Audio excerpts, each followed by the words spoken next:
Voltamos com o Revista TST e veja agora o giro de notícias pelas turmas.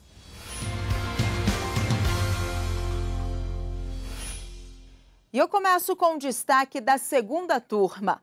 O Hospital Santa Rita de Cássia, em Vitória, no Espírito Santo, vai ter que indenizar a família de uma técnica de enfermagem que morreu ao contrair H1N1 durante a gravidez.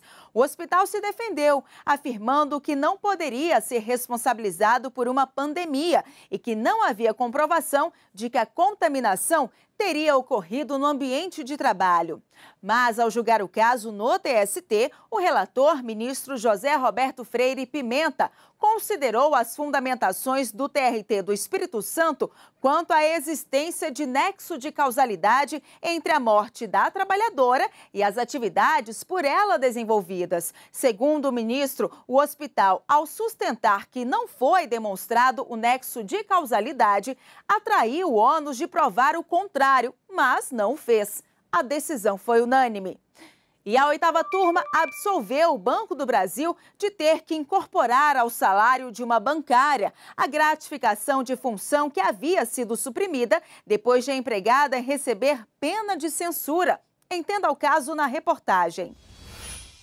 Muito trabalho, planilhas e contas no computador. Assim é a rotina de um bancário. E aquele que assume uma responsabilidade maior por exercer cargo de confiança, por exemplo, tem direito à gratificação de função. O valor tem natureza salarial e deve ser incorporado ao aviso prévio indenizado, 13º salário e férias. Mas o recebimento da verba é cessado assim que o empregado deixa o cargo. E caso o bancário receba a gratificação por mais de 10 anos, o valor deve ser incorporado ao salário, desde que não haja penalidades aplicadas ao empregado, conforme a súmula 372 do TST. Uma bancária que exerceu o cargo de gerente do Banco do Brasil por mais de 10 anos deixou de receber a gratificação de salário depois que o banco aplicou uma pena de censura após descobrir diversas falhas cometidas pela empregada. A trabalhadora, que já havia perdido o cargo de confiança, entrou na justiça alegando que ainda teria direito à gratificação de função,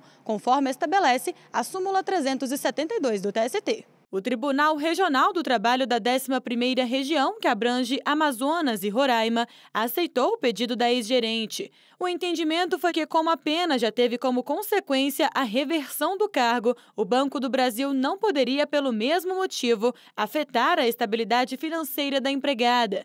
Para o regional, seriam aplicadas 2 punições pelo mesmo fato, o que é vedado pelo ordenamento jurídico.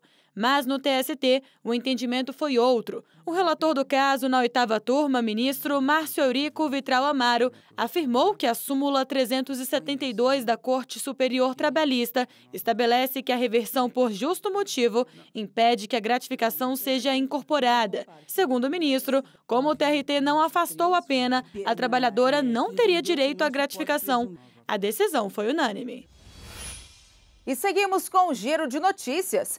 A sétima turma manteve decisão que considerou abusiva dispensa de uma bancária que se recusou a pagar cheque com assinatura falsificada.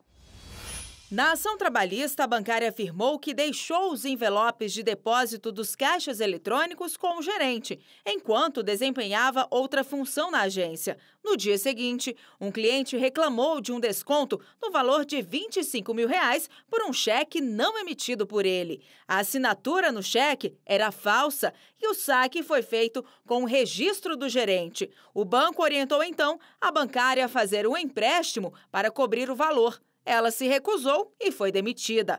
O relator do caso na sétima turma do TST, ministro Cláudio Brandão, afirmou que a conduta do banco descrita pelo TRT da 8ª Região, que abrange Pará e Amapá, deixou claro que houve abuso de poder. A sétima turma negou o recurso do Bradesco e, assim, ficou mantida a decisão de segunda instância que condenou o banco a indenizar a trabalhadora em R$100 mil.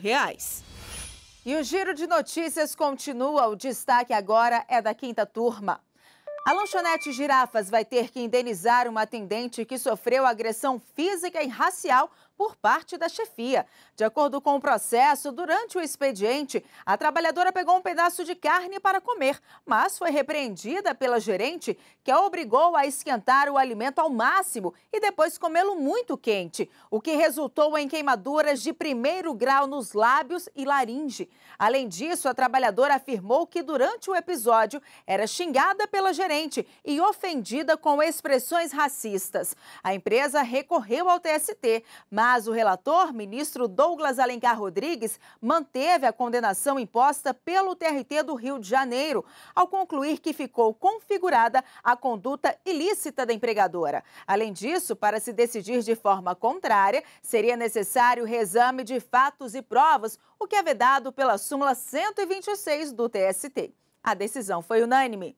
E esse caso repercutiu em nossas redes sociais e teve destaque na página do TST no Facebook. A Osana Lira Pereira comentou o quão absurdo considerou esse episódio.